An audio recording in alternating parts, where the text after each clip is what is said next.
Con Paola. Paola, bienvenida al cartel paranormal de La Mega. Cuéntenos qué historia nos tiene sobre las selvas de Colombia. Bueno, muchas gracias. Yo soy bacterióloga y yo realicé mi rural en el departamento de Guainía. Sí. Y dentro de las actividades que teníamos que realizar, nosotros hacíamos comisiones médicas, donde visitábamos pues comunidades bastante alejadas del departamento. Sí. Íbamos una parte en una avioneta que nos dejaba en el municipio de San Felipe, y ya de ahí pasamos aproximadamente 2 meses por el río, pues visitando las comunidades más alejadas que no pueden tener los servicios de salud. ¿Y qué ocurrió allí? Bueno, nosotros amanecíamos pues obviamente en las comunidades mientras prestamos el servicio, y algo que me pareció súper extraño fue que ahorita alguien comentaba acerca de unos caníbales, pues de unas comunidades que son caníbales. Resulta que allá, cuando el odontólogo pues hacía las revisiones odontológicas, habían algunos indígenas que tenían los dientes limados, como si todos fueran ¿colmillos? colmillos. Ok. Exacto. Y él les preguntó que para qué hacían eso, y ellos les decían pues que los dientes duraban así mucho más y que para poder triturar el hueso. Eso pues fue bastante impactante porque, o sea, los dientes eran así como cuando muestran en las películas un caníbal pues con los dientes todos voraces. Listo para... Sí, todos afilados. Listo para desgarrar cualquier cosa que encuentre en el camino. Exactamente. Oye, y a la otra perdón, la interrumpí así con esto. Yo la otra vez veía, no sé en dónde fue, que Laguna, que decían que porque el ser humano no tuvo los dientes así, que hubiera sido más fácil para comer y todo. Sí. O sea, como todos, para que me entiendan, como sí, como ella dice, como el colmillo, ¿no? Como puntiagudos Más afilados, sí. O más salidos. y más afilados para comer todo eso. Pero mire que esa tribu sí los hacía así, pero ellos mismos se los liman. ¿Y qué más pasó? Y por ejemplo allá pues se habla mucho de una etnia que se llaman los Yanomamis, que son los que pues son antropófagos, pues según lo que contaban las comunidades. Tuve un compañero que lleva muchos años viviendo allá y lo dejaron participar en un rito, pero él decía que no se comían como tal a la persona, pero sí la quemaban y hacían un caldo con las cenizas y todos bebían del caldo. ¿Qué? Como para que la energía de esa persona quedara en ellos. O sea, su amigo vio eso, o sea, hicieron caldo de persona. Un caldo con las cenizas de la persona y se lo tomaban. Y eso pasó en las selvas de nuestro país. Exactamente, ajá, en el departamento del Guainía. Esa etnia se llama los Yanomami. Los Yanomami. Exacto. Y resulta de que también hay diferentes etnias de allá que ellos se muestran pues cuando quieren. Por ejemplo, algo nos pasó muy raro, y es que yo llevaba unos anzuelos y por allá pues cobran valor cosas que uno ni siquiera se imagina. Por allá la plata no sirve para nada, porque esos indígenas se ríen cuando usted les muestra un billete, pues para que ellos, cuando van a ir al pueblo a gastarse eso, ¿no? Allá lo que más vale es el jabón, pues el jabón rey, los anzuelos, pues cosas así que no se pueden conseguir como tan fácil. Y que les sirven para muchas cosas y no un billete, que no sirve para nada. Exactamente, pues allá la plata no sirve para nada. Entonces, yo llevé varios anzuelos pues porque a mí me gusta pescar. Resulta que hay comunidades que quedan, ya les dije, como a meses de la parte pues poblada. Entonces pues ellos es muy difícil que salgan de esas partes. O sea, la mayoría de ellos, por ejemplo, yo tengo tatuajes y la mayoría de ellos dirán, wow, usted nació con eso, y yo no. Pero, Yo y me ellos los no, mandé a hacer. pero ellos no tenían tatuajes, que es normal en las tribus ver los tatuajes, Sí, ¿no? se rayan de alguna manera, o incluso se hacen marcas en el cuerpo, no necesariamente en tinta, pero se dejan unas rayas extrañas que... O se No, queman, pero o... fíjese que esas comunidades, ellas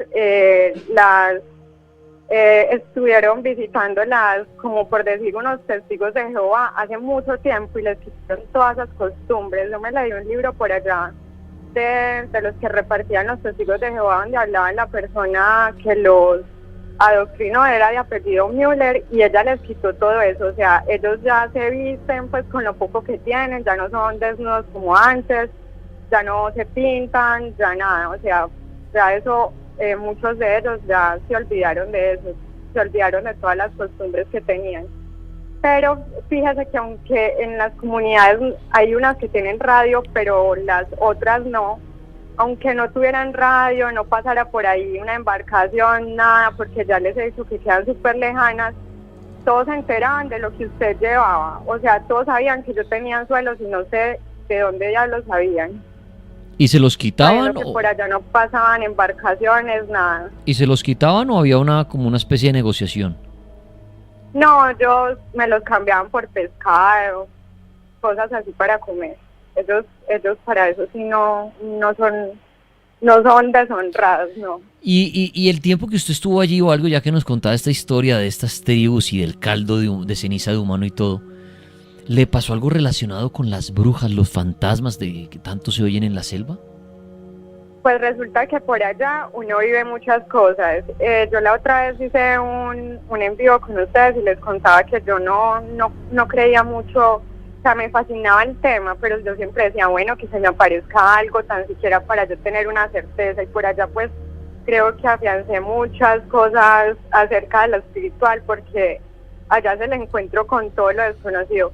Por ejemplo, allá habían una roca gigante, hágase de cuenta como una montaña, pero toda en roca, y a cierta hora de la noche salían de allá miles y miles de murciélagos, miles y miles, o sea, formaban, como por decir, nubes de murciélagos, o sea, era terrible ver eso. Y dentro de ellos salían murciélagos que eran gigantes. Y ver eso pues era bastante aterrador, pero bueno, ya tenía su explicación lógica, porque creo que por allá hay zonas en las que habitan esos murciélagos gigantes, murciélagos que son carnívoros, entonces bueno. Y otra cosa que me pasó es que allá usted todo el tiempo se siente vigilado. Por ejemplo, la otra vez... Pero entonces, perdón, para el tema del murciélago, ¿usted cree que entonces mucha gente se ha encontrado con este tipo de animal y lo confunden con una bruja a raíz de su tamaño? Sí, claro, ajá. Y usted dice, es un murciélago. Sí, porque son bastante grandes. O sea, hay imágenes, pueden buscar ustedes en Twitter, busquen murciélagos gigantes. Eso es de no creer.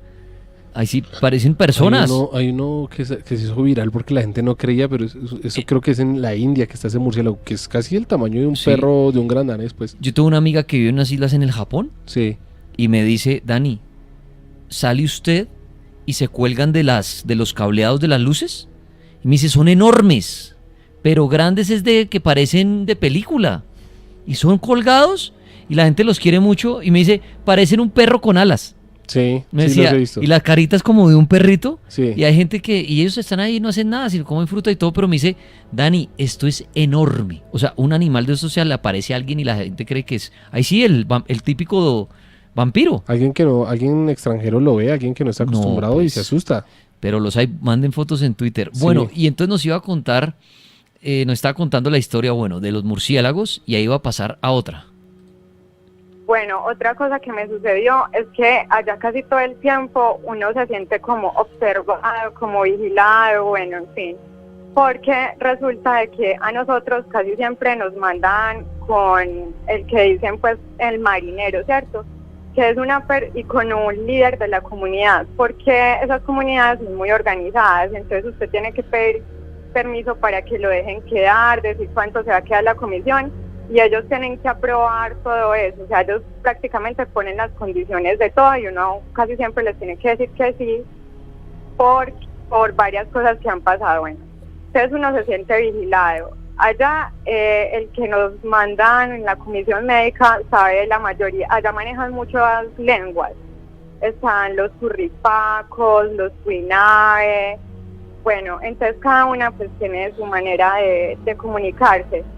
Y él sabía pues varios idiomas, pero él también sabía muchas cosas pues de la parte de brujería y de todo eso, porque en esas comunidades pues se manejan muchas cosas de esas que uno no conoce.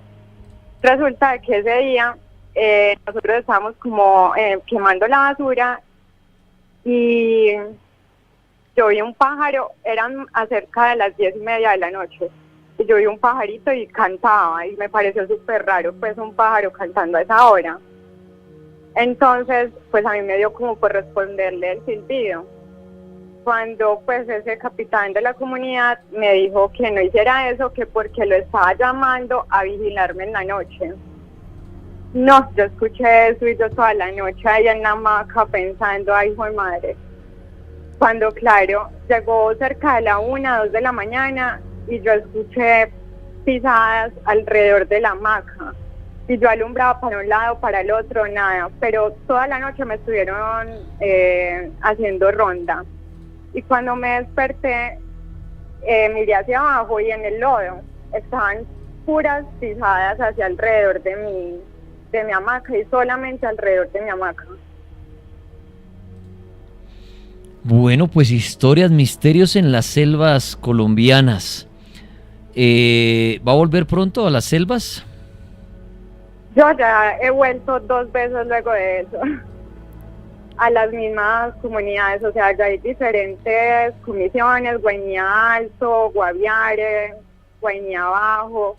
Yo me he hecho 2 de las 3 o 4 comisiones que hay y cada vez pues conozco cosas diferentes, ¿no? Vivo experiencias súper raras. No, pero bueno, fascinante también, ¿no? Y más porque allá hay muchas comunidades vírgenes, o sea, usted se da cuenta que hay comunidades que uno no puede entrar porque pues ellas no quieren tener contacto todavía con la medicina occidental y que guardan pues miles de misterios porque que no habrá en esas comunidades. Aló, la Mega. Aló, buenas noches. Sí, ¿con quién hablamos? Con Lorena. Lorena, bienvenida al cartel paranormal de la Mega. ¿Qué historia nos quiere contar esta noche? Tengo 2 historias que me pasó. Adelante. Hace 2 años de brujas. ¿Sí? Eso fue, sí, hace 2 años atrás. Yo estaba con mi actual pareja. Estábamos charlando. Eran como las 12:01 de la mañana. Y yo vivo en Santander, Clichao. Estábamos en un lugar, unos caseríos. Y había muchos árboles, de por sí siempre el Cauca es lleno de naturaleza bien hermoso. Y veía como una sombra grande, grandísima, brincaba de un palo a otro. Yo le decía, mi amor, eso sí es verdad, yo que estoy viendo, me dice, ignore eso. Y seguimos charlando normal. Entramos, fuimos a la casa, entramos. Y normal, entramos al cuarto, estamos en un cuarto alquiler, entramos. El techo era de hojas de zinc y cuando un momento a otro cae unas garras, algo pesadísimo, con unas garras, se escuchaba como unas garras de águila, como garras de así como de gallinazo, como un animal grandísimo y caminaba durísimo. Y a veces corrían los techos, durísimo. Y esa noche, normal, me dio por pararme, salí del cuarto, fui al baño. Cuando salí del baño, de un momento a otro se puso el ambiente pesado. Otra vez iba a ir al cuarto, entrar al cuarto, cuando veo dentro de la casa donde estamos viviendo una sombra como una persona parada, una mujer, porque lo puede decir por la figura de una mujer, el cabello corto, caderas, era más bajita que yo, y lo único que sí marcaba y que nunca se me va a olvidar es la mirada de ira, de furia, como diciéndome, si te cojo, te mato. Eso fue horrible. Yo vi eso y entré corriendo al cuarto y dije, mi amor, ve, allá afuera hay alguien, me quiere matar. Y él me decía, no, ¿cómo así? Se paró y se asomó, no había nadie. Cuando un momento a otro escuchamos en el pecho y boom, se escuchaba horrible, las arañazos de los, cómo caminaban, como burlándose, horrible. Yo no podía ni orar. Soy muy devota a Dios, creo en Dios, pero ese día yo no podía ni orar. Yo tenía que decirle a mi pareja, amor, ora por mí porque yo no puedo. Él me decía, no, no pasa nada. Él veía que yo temblaba, que yo lloraba, que yo no podía. Y él, al ver así, hizo una oración corta, hasta bonita, y me tranquilicé un poco. Cuando un momento a otro apagó la luz del cuarto y se sintió la misma bruja dentro del cuarto. Me puse fría. Bueno, eso fue horrible, horrible, horrible. Esa fue una de las tantas que viví. La otra, Sí. también fue por ahí cerca, porque eso es caserío, y por ahí se escucha mucho de brujas, de duendes, de muam, y uno los ve, realmente uno los ve. Y lo digo por experiencia propia. ¿Cómo usted logró verlo? ¿Cómo es el Mohan? No, el moa no, la bruja. Ah, Yo entendí. puedo decir que eso es un animal grandísimo. Ellas vuelan, sí se disfrazan o se transforman, más que todo se transforman en animales. Por acá en el Cauca se escucha marranos, pavos, más que todo águilas grandes, bestias grandes, con ambiente pesado, en mi experiencia, con una mirada de ira, de furia, y la mirada era tan penetrante, tanta que usted sentía hasta los huesos que le temblaban. Y vuelvo y hago la Solamente pregunta, al sentirlo. ¿cómo Dime. llega a la conclusión o que estas aves grandes que usted describe son brujas? O sea, ¿Por qué son brujas? Primero, porque vengo de mi familia muy creyente, sí. pero también alrededor usted sabe que existe la maldad. No, Sí o de acuerdo, pero ¿cómo uno al ver un ave, si a mí me pasa, si algún día yo estoy en la selva con Laguna y vemos un ave grande, Sí. ¿cómo podemos llegar a decir, eso fue una bruja, Laguna? No era un paro, era una bruja. ¿Cómo usted Es llega a la una bruja. conclusión? Yo llegué a la conclusión cuando ella entró a la casa y se transformó en una mujer. Ah, ese es Le el punto. puedo decir, Y usted- le puedo decir y usted- llegué a ese punto porque ese día me acuerdo tanto que era una sombra negra grandísima, una ave negra grandísima, y dentro de la casa se transformó en Usted- una sombra de una mujer. Usted vio en el momento en que el ave desaparece y esa ave se transforma en esta mujer. En una mujer, y eso fue horrible. Ok, O sea, yo no tengo cómo decirle, sí, tengo una cámara en ese instante. Es tan frustrante no tener una cámara, un video o algo como demostrarle, sí, mira, lo vi, tengo testigos. y usted, no no, más y lo que yo hagas siempre he como dicho, por más de que tuviera el video, la gente le va a decir que es un montaje. Es o un sea, montaje. No, Lo- vea, otro de los tantos que sí todavía me frustra, porque todavía me sigue pasando de vez en cuando, y en lugares, no en todos los lugares, sino en ciertos lugares, es que cuando vengo con mi pareja, la misma pareja, una vez, una de las tantas estábamos por ahí Pero, cerca, ahí. pero perdón, antes de pasar a la siguiente historia, porque la anterior es sorprendente cuando usted dice que ve al ave que Ah, se sí. transforma en una mujer. Yo le quería hacer la pregunta que le hice al anterior oyente. Esta mujer que logra transformarse en este animal, ¿es una mujer común y corriente? ¿Es un demonio? ¿Es una Sí, mujer que a lo una largo... mujer común y sí, es corriente? una mujer común y corriente, y es más en Santander de Quilichao, Cauca, un orgullo.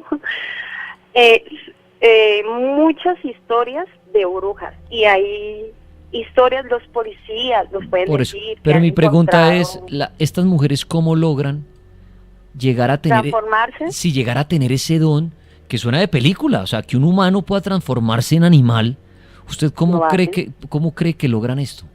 La verdad, cómo lo hacen, no lo sé, pero sí lo hacen porque tengo testigo. Por ejemplo, tengo un amigo que decía que la mujer de él sí era bruja, porque a las 5 en punto de la mañana él sentía que cuando llegaba a ella, no sé cómo, le llegaba el alma o no sé qué, le llegaba el cuerpo, y ella y ya, despertaba como si nada. Ok, bueno, interesante esta historia de la bruja, de esta ave que ella ve cómo se transforma en una sombra de una mujer. Son historias de no creer, pero son historias, son misterios de las selvas de Colombia. La Mega, buenas noches. Buenas noches, ¿Quién habla? Carlos. Carlos, gracias. ¿Cuál es su historia? ¿Cuál es su misterio de las selvas? Bueno, se han centrado mucho ustedes en la selva del Amazonas. Yo tengo una realidad histórica de la Orinoquía. Resulta que en el año 2013, entre diciembre del 2013 y enero del 2014, estuve trabajando en Tame, Arauca. ¿Sí? Ok, sí.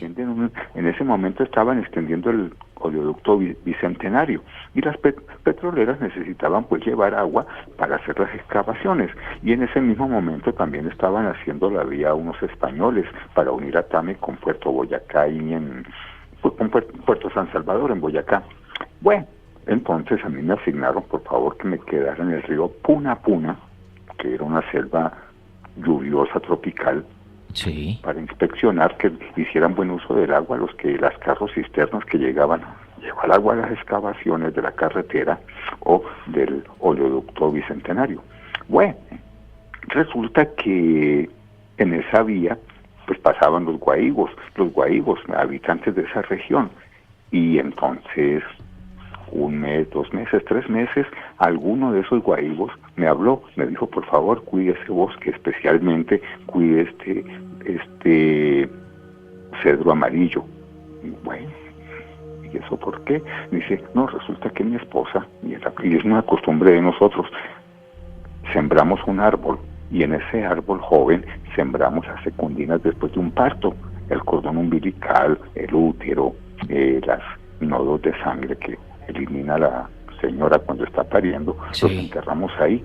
El cordón umbilical, el útero, los colgamos en ese pequeño arbolito, y según como crezca ese árbol, ese va a ser el destino del niño, si el árbol se sale recto, fuerte. Vea pues, así va a ser interesante. el niño. Bueno, y me pedían eso. Los guaíbos nunca hablan con los criollos ni con los catiles, como le llaman ellos. Son gente osca. Imagínense esa historia tan aberrante que tuvimos nosotros por esos lados. El contexto es que, entre otras cosas, pues en esa región sabían que yo había sido cura. Entonces se me acercaron. Después, imagínense, como de 3, 6 meses, se me acercaron a contarme esa cuestión, que cuidara ese árbol. Y ellos, sin embargo, inspeccionaban que estuviera bien. Y cuando llovía y se caían las ramas, preparaban con el lodo del río Puna Puna y con la arena y unos extractos de las hierbas que ellos recogían, le hacían curaciones al árbol. Bueno, Como, mire, me estoy imaginando algo muy loco, pero como para poner ejemplo, como una especie de muñequito de vudú, viene siendo el árbol para su hijo. O sea, Era un curan el hermano. árbol para curar al niño, cuidan Era un el árbol hermano. para cuidar al niño. sí, es que como que el útero y el ombligo es más importante que el mismo niño, es el hermano gemelito. Entonces lo cuidaban mucho ese bendito cedro amarillo. Y yo me acuerdo que cuando llegaba después a las 5 de la tarde al municipio de Tame, al casco urbano, Sí. no, esas porquerías ahí de los petroleros y de los ingenieros me metían unas borracheras preguntándome qué me había pasado. No daban crédito que yo anduviera por ahí solo, inspeccionando esa selva, inspeccionando ese bendito río Puna Puna, que me preguntaban por la bruja, por el oso cacorro, por el venado cacorro y esas vainas. ¿Y qué es eso del oso cacorro? Y los lugareños me decían, es un oso que se le aparece y si le gusta un hombre, se lo secuestra, se lo mete en la madriguera, en una cueva, y le da por el trasero y le lleva comida y lo cela y lo cuida, y asombrados, yo, vea, pues eso ocurrió en la Orinoquía, ¿no? ¿Y alguna vez le pasó algún fenómeno así sobrenatural con fantasmas, brujas o algún ser extraño, aparte obviamente de lo del árbol con esa... Ay, se fue la llamada.